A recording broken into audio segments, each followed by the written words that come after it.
Dan inilah yang Allah katakan dalam surat At-Taubah ayat 24. Allah katakan, "Qul in kana aba'ukum wa abna'ukum wa ikhwanukum wa azwajukum wa ashiratukum wa amwalun iktaraftumuha wa tijaratun takhshawna kasadaha wa masakinu tardawnaha ahabba ilaikum minallahi wa rasulihi wa jihadin fi sabilih fatarabbasu hatta ya'ti Allahu bi amrih wallahu la yahdil qaumal fasiqin."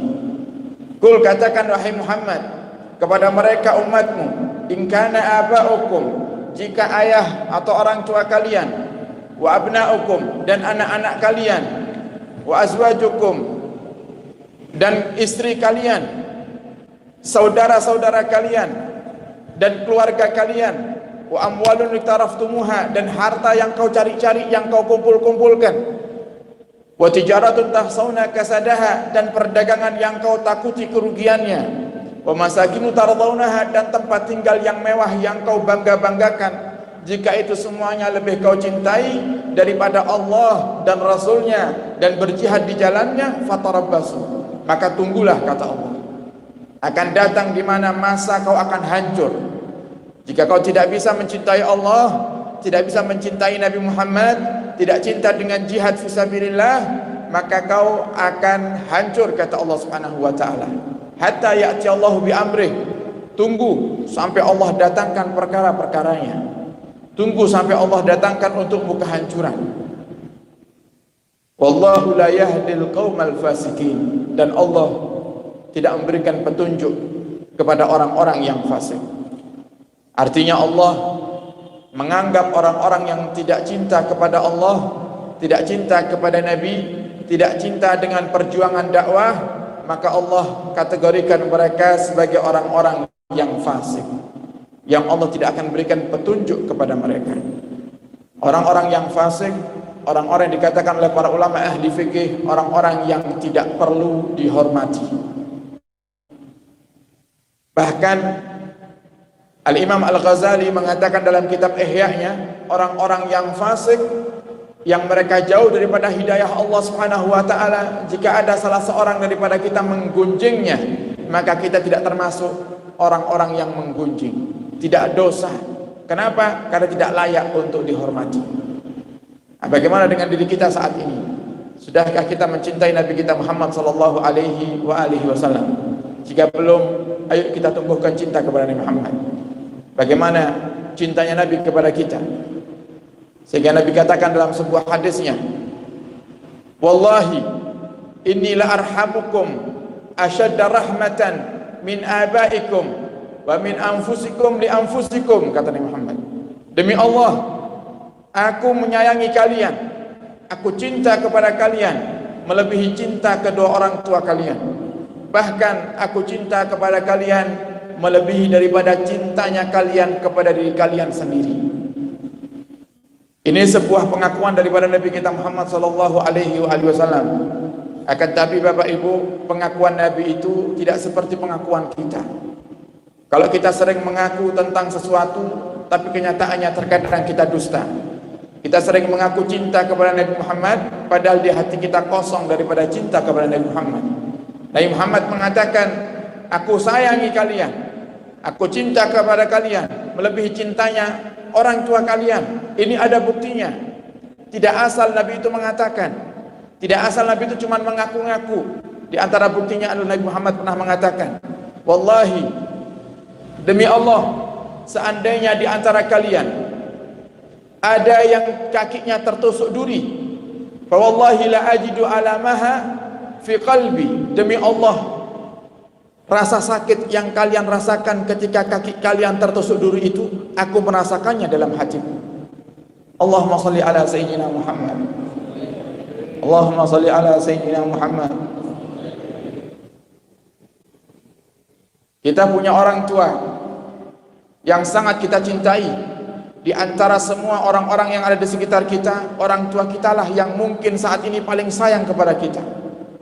Coba kita tanyakan kepada mereka, di saat kita tersakiti, di saat kita mungkin tertusuk oleh duri, apakah rasa sakit yang kita rasakan sebab tertusuk oleh duri ini ada di hati mereka, orang tua kita.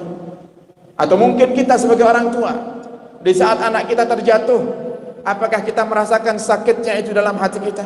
Tidak. Dan inilah kehebatan cinta Nabi kita Muhammad sallallahu alaihi wasallam. Dan semua manusia itu pasti punya cita-cita. Semua manusia pasti punya angan-angan, termasuk Nabi kita Muhammad sallallahu alaihi wasallam. Inilah bukti bahwa Nabi kita Muhammad basyarun la kal basyar, manusia tapi tidak seperti manusia. Nabi kita Muhammad sallallahu alaihi wasallam sama seperti kita, punya angan-angan, punya cita-cita. Tapi kalau kita punya cita-cita hanya untuk kepribadian diri kita sendiri, kita punya cita-cita hanya untuk kesenangan hati kita pribadi. Tapi kalau Nabi kita Muhammad sallallahu alaihi wasallam, beliau punya cita-cita yang begitu agung. Apa cita-cita Nabi kita Muhammad? Nabi Muhammad pernah mengatakan, aku ya Allah berharap semua umatku masuk ke dalam surga bersamaku. Inilah cita-cita Nabi kita Muhammad sallallahu alaihi wasallam. Nabi ingin jenengan Bapak Ibu masuk surga. Tapi harusnya kita malu. Apakah pantas mata ini yang sering memandang yang haram, lisan yang terkadang jarang bersalawat kepada Nabi Muhammad, masih diharapkan surganya oleh Nabi kita Muhammad sallallahu alaihi wasallam? Ini bukti cinta Nabi kita Muhammad. Nabi rindu kepada kita. Tapi kenapa kok kita tidak rindu kepada Nabi kita Muhammad? Nabi berharap berjumpa dengan kita, sehingga Nabi katakan di hadapan para sahabatnya, syauqan ila ahbabi, sungguh aku rindu kepada kekasih-kekasihku. Sahabat pun berkata, alasna ahbabak ya Rasulullah, bukankah aku ini adalah kekasihmu wahai Rasulullah? Rasulullah pun menjawab, antum ashabi, kalian adalah sahabat-sahabatku. Mereka kasih-kasihku itu adalah mereka yang hidup setelahku. Mereka beriman kepada Allah, beriman kepadaku, dan mereka rindu untuk berjumpa denganku.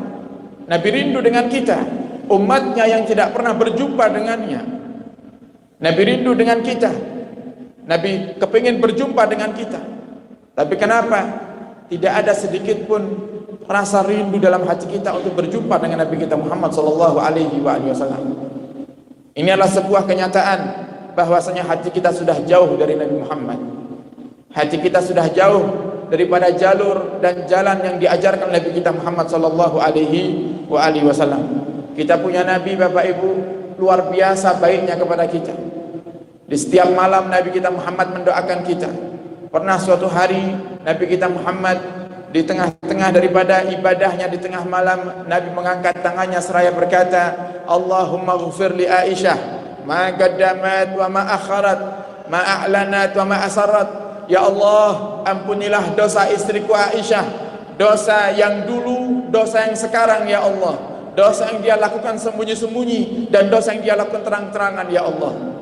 Kemudian Nabi kita Muhammad menoleh kepada Sayyidah Aisyah radhiyallahu taala anha, dan Nabi mendapati Sayyidah Aisyah di saat itu tersenyum.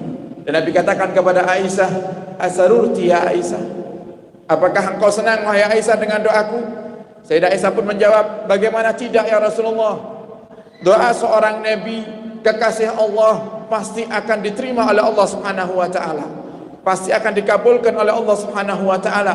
Bagaimana aku tidak senang dengan doamu, semua dosaku akan Allah ampuni. Kemudian Nabi kita Muhammad mengatakan kepada Sayyidah Aisyah, dan ketahuilah wahai Aisyah, doa inilah yang setiap malam aku panjatkan kepada Allah untuk umatku yang tercinta. Setiap malam Nabi Muhammad mengatakan, Allahumma ufir li ummati, ya Allah ampunilah umatku, ma qaddamat, dosa yang dulu dan dosa yang sekarang, dosa yang mereka lakukan terang-terangan dan dosa yang mereka lakukan diam-diam ya Allah. Hingga detik ini doa ini tetap Allah berikan kepada kita.